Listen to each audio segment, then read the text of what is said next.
নমস্কার, welcome to this video.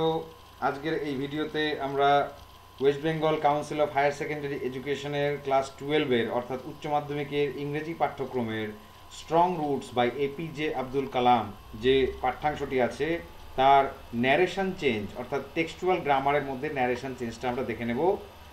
আর দেরি না করে সরাসরি আলোচনায় চলে যাচ্ছি। Narration change from strong roots. Strong roots by APJ Abdul Kalam, তোমাদের পাঠ্যাংশের সেকেন্ড চ্যাপ্টার। আমরা ন্যারেশন চেঞ্জ করব অর্থাৎ speech. When you pray, he said, you transcend your body and become a part of the cosmos. এটা কে বলেছিলেন? এটা মিস্টার জৈনুল আবদিন অর্থাৎ আমাদের ছোট্ট কালামের পিতা বলেছিলেন কালামকে। এবং লাইনটাকে লক্ষ্য করে দেখো, ওয়েন ইউ প্রে একটা ইনভার্টেড কমার মধ্যে কোটেশন, একটা ডাইরেক্ট স্পিচ, আবার তারপরে হি সেড, তারপরে আবার আলাদা আরেকটা কোটেশনের মধ্যে you transcend your body and become a part of the cosmos. তাহলে দুটো রিপোর্টেড স্পিচ আলাদা আলাদা করে ভেঙে দেওয়া হয়েছে এবং মাঝে একটা রিপোর্টিং ভার্ব দিয়ে দেওয়া হলো। তার মানে বুঝতে হবে যে এই একটা রিপোর্টিং ভার্ব দিয়েই কি আমাদের দুটো রিপোর্টেড স্পিচ অর্থাৎ দুটো ডাইরেক্ট স্পিচ কি একসাথে করতে হবে? সেটা কি করে বুঝবো?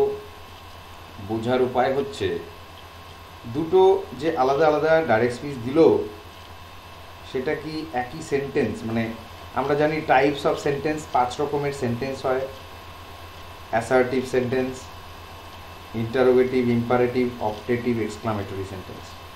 এই 5 রকমের মধ্যে যে কোনো এক রকমের সেন্টেন্স, ওয়ান টাইপ অফ সেন্টেন্সের মধ্যেই কি দুটো পড়ে? এর আগের ন্যারেশন চেঞ্জগুলোতে আমরা দেখেছি যে আলাদা আলাদা টাইপ অফ সেন্টেন্স থাকলে তাদেরকে আলাদা আলাদাভাবে স্পিচ চেঞ্জ বা ন্যারেশন চেঞ্জ করতে হয়। তাদের জন্য আলাদা করে রিপোর্টিং ভার্ব দিতে হয়।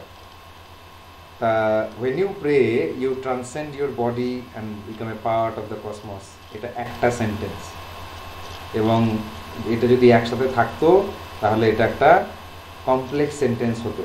when you pray, যখন তুমি প্রে করো, প্রার্থনা করো, you transcend your body and become a part of the cosmos, তখন এটা হয়। তাহলে বোঝাই যাচ্ছে এটা একটা সেন্টেন্স এবং এটাকে একটাই রিপোর্টিং ভার্ব দিয়ে রিপোর্ট করা যাবে অর্থাৎ ন্যারেশন চেঞ্জ করা যাবে। তাহলে উত্তরটা কি হবে? হি সেইড, আমাদের রিপোর্টিং ভার্ব পাস্টে আছে, তাহলে হি সেইড দ্যাট, আমরা এটাকে অ্যাসার্টিভ সেন্টেন্স ধরে করছি। হোয়েন আই উড প্রে, যখন আমি প্রে করতাম। হোয়েন ইউ প্রে ছিল, এই ইউটাকে আমাদের এপিজে আব্দুল কালাম। তাহলে when I would pray, I মানে আমাদের এপিজে আব্দুল কালাম নিজেকে আমি বলছেন। I would transcend my body and become a part of the cosmos. You transcend your body, I would transcend my body. আশা করি বোঝাতে পারছি। and become a part of the cosmos যেমনটা ছিল তাই। এবার become a part of the cosmos এর আগে মানে প্রশ্নে become a part of the cosmos এর সাবজেক্ট ছিল হচ্ছে you transcend your body and become a part, অর্থাৎ you become a part of the cosmos। এখানেও ঠিক তাই, I would transcend my body and become a part of the cosmos, that means I become a part of the cosmos. Next sentence, he once told me, তিনি এক সময় বা কোনো এক সময় আমাকে বলেছিলেন। So why be afraid of difficulties, sufferings and problems? তাহলে আমরা এই ডিফিকাল্টিজ মানে জীবনের সমস্যা, সাফারিংস মানে যন্ত্রণা ভোগ করা, অ্যান্ড প্রবলেমস মানে আবারও সমস্যা, এগুলোকে ভয় পাই কেন? ভয় পাওয়া কেন? কেন ভয় পেতে যাব আমরা? এটা কে বলেছিলেন? হি ওয়ান্স টোল্ড মি, অর্থাৎ কালামের পিতা মিস্টার জৈনুল আবদিন কালামকে বলেছিলেন। এটা কি ধরনের সেন্টেন্স? সবসময় মনে রাখতে হবে ন্যারেশন চেঞ্জ করার সময় কিন্তু সেন্টেন্স মানে টাইপ অফ সেন্টেন্সটা একটা ভাইটাল রোল প্লে করে ন্যারেশন চেঞ্জ করার সময়। তোমাকে আগে বুঝতে হবে যে এইটা কি ধরনের সেন্টেন্স তোমাকে দেওয়া হয়েছে, মানে রিপোর্টেড স্পিচটা ইনভার্টেড কমার মধ্যে কোটেশন। এটা যেরকম সেন্টেন্স হবে মানে যেই টাইপ অফ সেন্টেন্স হবে সেই টাইপ অফ সেন্টেন্সের নিয়ম অনুযায়ী তোমাকে ন্যারেশন চেঞ্জটা করতে হবে, স্পিড চেঞ্জটা করতে হবে। তাহলে আগেই আমরা দেখতে পাচ্ছি এটা একটা কোশ্চেন মার্ক দেওয়া আছে, এটা একটা interrogative sentence. Why be afraid of difficulties, sufferings and problems? তাহলে এই নিয়ম অনুসারে, অর্থাৎ ইন্টারোগেটিভ সেন্টেন্সের স্পিড চেঞ্জ করার নিয়ম অনুসারে এটা ন্যারেশনটা চেঞ্জ করতে হবে। হি ওয়ান্স আস্কড মি, আমাদের ইন্টারোগেটিভ সেন্টেন্সের রিপোর্টিং ভার্ব টোল্ড থেকে আস্কড হয়ে গেল, পাস্ট টেন্সে ছিল, তাই আমরা আস্কের সঙ্গে ইডি দিলাম। হি ওয়ান্স আস্কড মি, তিনি আমাকে একদা জিজ্ঞেস করেছিলেন। Why I was afraid of, কেন হোয়াই বি অ্যাফ্রেড, এখানে আমাকে বলা হচ্ছে, মানে কালামকে বলা হচ্ছে, তাই তিনি একদা আমাকে বলেছিলেন। যেহেতু আমাকে বলেছিলেন, তাই হোয়াইয়ের পরেও আমি নিজেকে আই বলে প্রকাশ করলাম। তো he once asked me why I was afraid of difficulties, sufferings and problems. Why be afraid, why I was afraid, কেন, কারণ এটা রিপোর্টিং ভার্ব পাস্টে আছে, এটা হচ্ছে প্রেজেন্ট থেকে পাস্টে হয়ে গেল, এবং আমি নিজের জন্য আই ওয়াজ ব্যবহার করলাম, ঠিক আছে, এবং শেষে ফুল স্টপ, অর্থাৎ এটা একটা অ্যাসার্টিভ সেন্টেন্স হয়ে গেল, এটা কিন্তু আর ইন্টারোগেটিভ সেন্টেন্স থাকবে না। Next question, why don't you say this to the people come to you for help and advice, I asked my father. কি, why don't you say this to the people come to you for help and advice, মানে I asked my father, আমি বাবাকে জিজ্ঞেস করতাম, কি জিজ্ঞেস করতাম, যে why don't you say this to the people, তুমি এই কথাগুলো to the people come to you for help and advice, যে সমস্ত মানুষরা তোমার কাছে সাহায্য এবং উপদেশের জন্য আসে, তাদেরকে জিজ্ঞেস করো না কেন, এটা আমি জিজ্ঞেস করতাম আমার পিতাকে। তাহলে এটাও একটা ইন্টারোগেটিভ সেন্টেন্স, ওয়াই দিয়ে শুরু হচ্ছে, ওয়াই ডোন্ট ইউ, এবং শেষে একটা ইন্টারোগেটিভ মার্ক অর্থাৎ কোশ্চেন মার্ক। তাহলে এর ইনডাইরেক্ট স্পিচ করতে গেলে আমাদের করতে হবে কি, ইন্টারোগেটিভ সেন্টেন্সের জন্য যেরকম যেটা নিয়ম আছে সেটা ফলো করতে হবে। আই আস্কড মাই ফাদার, এটা চলে গেল প্রথমে, আই আস্কড মাই ফাদার, আমরা জানি ইন্টারোগেটিভ সেন্টেন্সে রিপোর্টিং ভার্ব আস্কড ইউজ করতে হয়, এবং সেটা পাস্ট টেন্সে আছে। কি জিজ্ঞেস করতাম, I asked my father why he did not say that to the people who come to him for help and advice। কি হলো, why don't you say this to the people, why he did not say। এবার তুমি একটা জিনিস বোঝো, এটা একটা interrogative sentence এবং এটা প্রেজেন্ট টেন্সে আছে, why don't you, তোমাকে প্রথমে এটাকে একটা অ্যাসার্টিভ সেন্টেন্সে কনভার্ট করতে হবে। why don't you, why you do not, why you do not say this to the people come to you for help and advice। এখানে সম্ভবত একটা people who come to you এরকম ছিল, যাই হোক সেটা বড় ব্যাপার না, এটা একটু বুঝে নিও। তো why you don't say this যদি অ্যাসার্টিভ হয়, তাহলে এটাকে আমাদের রিপোর্টিং ভার্ব যেহেতু পাস্টে আছে, তাহলে প্রেজেন্ট থেকে পাস্ট করতে হবে। why you did not say, এবার ইউ থেকে আমাদের হি হবে, কেন কি, আমরা আই আস্কড মাই ফাদার, এটা আমার পার্সপেক্টিভ থেকে বলছি, তাহলে আমার বাবাকে বোঝাতে হলে আমাকে বলতে হবে হি। তাহলে why you did not say থেকে why he did not say that, this থেকে that হয় আমরা জানি। to the people who came, come simple present tense থেকে simple past tense, who came to him, to you ছিল, আমরা করলাম to him for help and advice। আশা করি বুঝতে পেরেছো। নেক্সট সেন্টেন্স, he answered, সে বা তিনি উত্তর দিয়েছিলেন, ইনভার্টেড কমার মধ্যে, whenever they are in trouble, যখনই তারা কোনো সমস্যায় পড়ে, they look for someone to help them, তারা কাউকে না কাউকে খোঁজে, কোনো একজন ব্যক্তিকে খোঁজে, to help them, তাদেরকে সাহায্য করার জন্য। তাহলে পরে he answered, whenever they are in trouble they look for someone to help them, এটা কি ধরনের sentence, what type of sentence, which type of sentence is this? whenever they are in trouble, যখনই তারা কোনো সমস্যায় পড়ে, তারা কাউকে খোঁজে তাদেরকে সাহায্য করার জন্য, এটা একটা অ্যাসার্টিভ সেন্টেন্স। তা অ্যাসার্টিভ সেন্টেন্স যদি হয়, তাহলে he answered এটাকে আমরা অ্যাসার্টিভ সেন্টেন্সের রিপোর্টিং ভার্ব আমরা সেড, টোল্ড এগুলো করে এসেছি। এখানে তুমি চাইলে আনসার ব্যবহার করতে পারো। হি আনসার্ড অ্যাসার্টিভ সেন্টেন্সের জন্য দ্যাট হয় whenever they are in trouble, whenever they were in trouble। কেন? কারণ রিপোর্টিং ভার্ব পাস্টে ছিল। they look for someone to help them, they look for someone। এবার লুক ফর একটা ফ্রেজাল ভার্ব যেটা নাকি প্রেজেন্ট টেন্সে আছে। তার উপর রিপোর্টিং ভার্ব যেহেতু আমাদের পাস্ট টেন্সে, তাহলে এটাকে পাস্ট করতে হবে, মানে সিম্পল প্রেজেন্ট থেকে সিম্পল পাস্ট হচ্ছে। They looked for someone to help them. আশা করি বোঝাতে পেরেছি। তাহলে নেক্সট পেজে যাব। কালামস ফাদার সেইড, কালামের পিতা তাকে বলতেন, কি বলতেন? ইনভার্টেড কমার মধ্যে, this is not a correct approach. এটা সঠিক পদ্ধতি বা অ্যাপ্রোচ বলতে কোনো কাজ করার উদ্যোগ, এটা সঠিক উদ্যোগ নয় অ্যাট অল, একেবারেই নয়। This is not a correct approach at all and should never be followed, এবং কখনোই এই পদ্ধতি অনুসরণ করা উচিত নয়, ফলো করা উচিত নয়। এবার লক্ষ্য করে দেখো, this is not a correct approach at all, এতটুকু পর্যন্ত তো ঠিকই ছিল। And should never be followed, and should never be followed.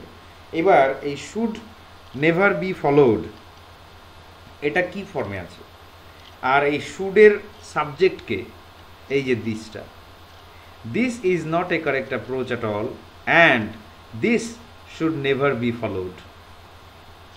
তাহলে এটা একটা ডাইরেক্ট স্পিচ, এটা তো বুঝতেই পারছো, এটা বলার অপেক্ষা রাখে না। তা এবার লক্ষ্য রাখতে হবে যে this is not a correct approach at all, একেবারেই কারেক্ট অ্যাপ্রোচ নয়, and should never be followed. এই যে নেভার বি ফলোড, এই বি ফলোডটা কিন্তু প্যাসিভ ভার্বের ফর্ম। আমরা ভয়েস চেঞ্জের সময় শিখেছি শুড বি ফলোড, সেই শুডটা এখানে। নেভার যেহেতু এটা নেগেটিভে ব্যবহার হচ্ছে, তাই শুড নেভার বি ফলোড করা হয়েছে। এটা অ্যাকচুয়ালি ছিল হচ্ছে শুড বি ফলোড অ্যাফার্মেটিভ ফর্মে। তাহলে দিস শুড বি ফলোড থেকে this should never be followed, প্যাসিভে নেগেটিভে। এটা মাথায় রাখতে হবে, এটা বুঝে নিতে হবে। এবার আমরা তো ভয়েস চেঞ্জ করতে বসিনি, আমরা করব এখন ন্যারেশন চেঞ্জ। তাহলে কালামস ফাদার সেইড, এটা একটা অ্যাসার্টিভ সেন্টেন্স। তাহলে said, Kalam's father said that. এবার দিস থেকে একটা ড্যাট হচ্ছে অ্যাসার্টিভ সেন্টেন্সকে ডাইরেক্ট টু ইনডাইরেক্ট করার সময় যে দ্যাট আসে সেটা, কালামস ফাদার সেইড দ্যাট, ঠিক আছে। আবার this is not a correct approach, এই দিসটা তো আমরা জানি যে স্পিচ চেঞ্জ করলে দিস থেকে দ্যাট হয়। তাহলে that was not a correct approach. Was কেন? কারণ রিপোর্টিং ভার্ব আমার পাস্টে ছিল, ইজ থেকে ওয়াজ হয়ে গেল। That was not a correct approach at all and should never be followed, যেমনটা ছিল তেমন। এবার প্রশ্ন হচ্ছে যেমনটা ছিল তেমন কেন? শুড নেভার বি ফলোড বা শুড বি ফলোড এটা অলরেডি পাস্টে করে দেওয়া আছে শুড দিয়ে। পরের কোশ্চেনে যাচ্ছি। He said one must understand the difference between a fear ridden vision of destiny and the vision that enables us to seek the enemy of fulfillment within ourselves. He said, তিনি বলতেন, কি বলতেন? One must understand the difference between a fear-ridden vision of destiny. এগুলো textual line, হ্যাঁ, এগুলো text ভালো করে পড়লে এগুলো বুঝতে পারবে। One must understand the difference between a fear-ridden vision of destiny and the vision, এবং সেই ভিশনটা that enables us to seek the enemy of fulfillment within ourselves. সেই ভিশনটা, সেই দৃষ্টিভঙ্গিটা যেটা নাকি আমাদেরকে এনেবল করে, আমাদেরকে সমর্থ করে কি করতে? To seek the enemy of fulfilment within ourselves, যেটা নাকি আমাদেরকে সমর্থ করে আমাদের মধ্যে সম্পূর্ণ হতে বাধা দেওয়ার যে সমস্ত শত্রুগুলো আছে, সেই শত্রুগুলো খুঁজে বার করতে সাহায্য করে। যাই হোক, তো হি সেড দিয়ে এই যে সেন্টেন্সটা বললো, এই সেন্টেন্সটা একটা অ্যাসার্টিভ সেন্টেন্স। তাহলে one must understand the difference between a fear ridden vision of destiny and the vision that enables us to seek the enemy of. প্রশ্নটা হচ্ছে এই সেন্টেন্সটার টেন্স কি, ঠিক আছে? তাহলে he said that one must understand এবং এই মাস্টকে আমরা আরেকটা ফর্মে যদি লিখতে চাই তাহলে হ্যাড টু আন্ডারস্ট্যান্ড, ঠিক আছে? তোমরা যে কোনো একটা ব্যবহার করবে, তো মাস্টটাকে মাস্ট রাখাটাই ভালো, তাহলে সুবিধা তোমাদের। তাহলে হি said that one must understand the difference between a fear read and vision of destiny, যেমনটা ছিল রেখে দিলাম, and the vision that enabled them, and the vision that enables us. Enables এটা দেখে আমরা বুঝতে পারছি এটা সিম্পল প্রেজেন্টে আছে, তাহলে আমরা সিম্পল পাস্টে করবো, দ্যাট এনেবলড আস মানে আমাদেরকে। এবার তুমি তোমার জায়গা থেকে কি করবে, আমাদেরকে থেকে তাদেরকে হয়ে যাবে, enabled them to seek the enemy of fulfilment within ourselves থেকে তুমি করবে দেমসেলভস, তাদের মধ্যেকার পরিপূর্ণতার শত্রু, পরিপূর্ণতা লাভের শত্রুকে খুঁজে বার করতে সাহায্য করে। এরপরের প্রশ্ন, my parents were widely regarded as an ideal couple. আমার পিতামাতাকে বিস্তীর্ণ অঞ্চল জুড়ে মনে করা হতো একটা আইডিয়াল কাপল মানে আদর্শ দম্পতি। হি সেড তিনি বলতেন, তিনি বলেছিলেন। কে বলেছিলেন? মাই প্যারেন্টস, অর্থাৎ এই কথাটা কে বলেছিলেন? কালাম নিজে বলেছিলেন। তাহলে হি সেইডটাকে এখানে হি টোল্ড করে দেওয়া হয়েছে, হি সেইড দ্যাট লিখলেও কোনো ক্ষতি নেই। He said that my parents অর্থাৎ his parents were widely regarded, এটা অলরেডি পাস্ট টেন্সে আছে এবং ওয়্যার দিয়ে করা হয়েছে, তাই had been widely regarded as an ideal couple. শুধু ওয়্যারের জায়গাটাতে হ্যাড বিন হবে। ন্যারেশন ভালো করে পড়া থাকলে এটা সহজেই বুঝতে পারবে, এটাই ফর্ম। যেহেতু রিপোর্টিং ভার পাস্টে আছে তাই ওখানে ওয়্যার থাকলে, ওয়াজ থাকলে আমরা হ্যাড বিন দিয়ে করি। নেক্সট সেন্টেন্স, মাই ফাদার টোল্ড মি, আমার পিতা আমাকে বলেছিলেন, when troubles come, যখন সমস্যা আসে, try to understand the relevance of your sufferings, কি তুমি তোমার দুঃখ কষ্ট যন্ত্রণার যৌক্তিকতাকে, রেলিভেন্স মানে কারণ বা যৌক্তিকতাকে বোঝার চেষ্টা করো। এটাই সমস্যার মূল কারণ, ঠিক আছে? তাহলে মাই ফাদার টোল্ড মি, কি আমার পিতা আমাকে বলতেন, when troubles come, যখন সমস্যা আসে, try to understand the relevance of your sufferings। তাহলে এই যে try to understand the relevance of your sufferings, এই সেন্টেন্সটা কিন্তু একটা ইম্পারেটিভ সেন্টেন্স। দেখো ভার্ব দিয়ে শুরু হচ্ছে এবং কিছু করতে বলা হচ্ছে, এই ধরনের সেন্টেন্সকে আমরা ইম্পারেটিভ সেন্টেন্স বলি। তাহলে ইম্পারেটিভ এবং এই সেন্টেন্সটাই কিন্তু, এই পার্টটাই কিন্তু এই সম্পূর্ণ রিপোর্টেড স্পিচের মূল প্রধান অংশ। যখন সমস্যা আসে তখন কি হয়, তখন কি করতে হয়, এটা করতে হয়, কি try to understand the relevance of your sufferings. তাহলে পরে এটাকে যখন আমরা ইনডাইরেক্ট স্পিচ করব তখন আমরা এটাকে একটা ইম্পারেটিভ সেন্টেন্স ধরে আমরা এটার রিপোর্টিং ভার্ব ব্যবহার করব। তাহলে ইম্পারেটিভ সেন্টেন্সের জন্য আমরা কি কি রিপোর্টিং ভার্ব ব্যবহার করতে পারি? অর্ডার, রিকোয়েস্ট, অ্যাডভাইস, এবং যদি খুব বেশি কনফিউশন হয় তাহলে টোল্ড, ঠিক আছে? তো এখানে দেখো মাই ফাদার অ্যাডভাইজড মি, আমার পিতা আমাকে উপদেশ দিয়েছিলেন। যেরকমভাবে আমরা একটা ইম্পারেটিভ সেন্টেন্সকে স্পিচ চেঞ্জ করতে শিখেছি সেটাই, মাই father advised me to try to understand the relevance of my sufferings when troubles come, যখন সমস্যা আসে। তো আমরা জানি যে ইম্পারেটিভ সেন্টেন্সের স্পিচ চেঞ্জ করার জন্য একটা টু দিয়ে ইনফিনিটিভ কনস্ট্রাকশন ব্যবহার করা হয় এবং সেই ভার্বটাকে কাজে লাগিয়ে to try to understand the relevance of your sufferings, এরকম my father advised me to try to understand the relevance of my sufferings, your সাফারিংটা মাই সাফারিংস হয়ে গেল।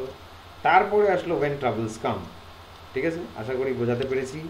তাহলে পরের পেজে যাচ্ছি।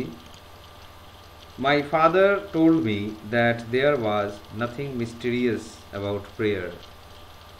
দেখে বুঝতেই পারছো এটা একটা indirect speech. My father told me that, indirect স্পিচে দ্যাট হয় কি, there was nothing mysterious about prayer, কি প্রেয়ার অর্থাৎ প্রার্থনার মধ্যে এমন কিছু রহস্য নেই। তা এইটাকে ডাইরেক্ট করতে গেলে কি করতে হবে? মাই ফাদার সেইড কমা, এবার এখানে তুমি মাই ফাদার টোল্ড মি, তো এবার এটাকে তুমি my father said to me করতে পারো। ইনভার্টেড কমার মধ্যে দেয়ার, আচ্ছা দ্যাটটা উঠে গেল, কারণ দ্যাট হচ্ছে আমাদের ইনডাইরেক্ট স্পিচের জন্য হয়, তাহলে ডাইরেক্ট স্পিচে দ্যাট থাকবে না। There was nothing mysterious about prayer, তাহলে there was nothing mysterious about prayer. তার মধ্যে কি চেঞ্জ হচ্ছে? যেহেতু রিপোর্টিং ভার্ব পাস্টে আছে, তার মানে বুঝে নিতে হবে যে ডাইরেক্টে এটা প্রেজেন্টে ছিল, ইনডাইরেক্টে পাস্টে হয়েছে। তার মানে ডাইরেক্টে ইজ ছিল, there is nothing mysterious about prayer, এবং সেখান থেকে ইনডাইরেক্ট করার সময় there was nothing mysterious about prayer, মানে ইজ থেকে ওয়াজ হয়েছে, প্রেজেন্ট থেকে পাস্ট। ঠিক সেটাকে তোমাকে উল্টোভাবে করতে হবে, মানে ইনডাইরেক্ট টু ডাইরেক্ট করার সময় পাস্ট থেকে প্রেজেন্টে আসতে হবে, যেহেতু রিপোর্টিং ভার্ব পাস্টে আছে। Next sentence, father always smiled and asked them to thank Allah the merciful. এটাও ইনডাইরেক্ট স্পিচ।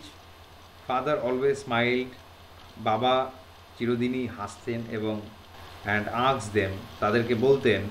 এখানে বলাটাকেই আস্কড হিসেবে ব্যবহার করা হয়েছে। কি বলতেন? টু থ্যাঙ্ক আল্লাহ, আল্লাহকে ধন্যবাদ জানাও। অর্থাৎ সবাই যখন সেই সমস্ত অসুস্থ, অক্ষম, ইনভ্যালিড লোকজন, ভক্তরা যখন সুস্থ হয়ে আসতো, তা আর হচ্ছে মিস্টার জৈনুল আবদিনকে থ্যাঙ্কস জানাতে আসতো, তখন মিস্টার জৈনুল আবদিন তাদেরকে বলতেন যে আমাকে থ্যাঙ্কস না জানিয়ে আল্লাহকে থ্যাঙ্কস জানাও, আমাকে থ্যাঙ্কস না জানিয়ে আল্লাহকে থ্যাঙ্কস জানাও।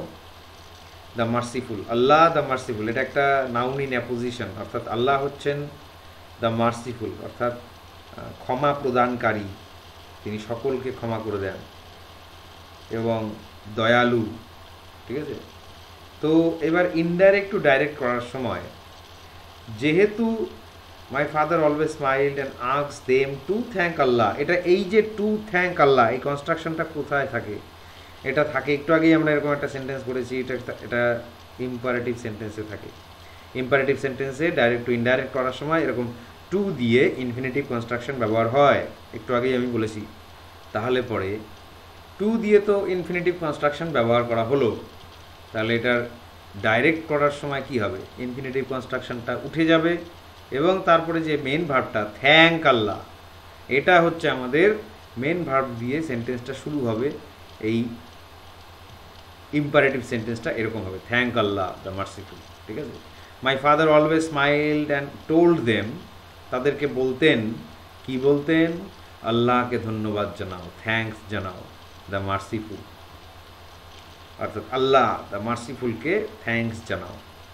আশা করি বোঝাতে পারছি। ভিডিওটা অনেকটাই লম্বা হয়ে যাচ্ছে, আজকে আর কন্টিনিউ করছি না, আজকে ভিডিওটা এখানেই শেষ করছি। ভিডিওটা পছন্দ হলে লাইক, শেয়ার, সাবস্ক্রাইব করবে। স্ট্রং রুটস থেকে আরও অন্যান্য টেক্সচুয়াল গ্রামারের আইটেমগুলি নিয়ে খুব শীঘ্রই হাজির হব। ধন্যবাদ।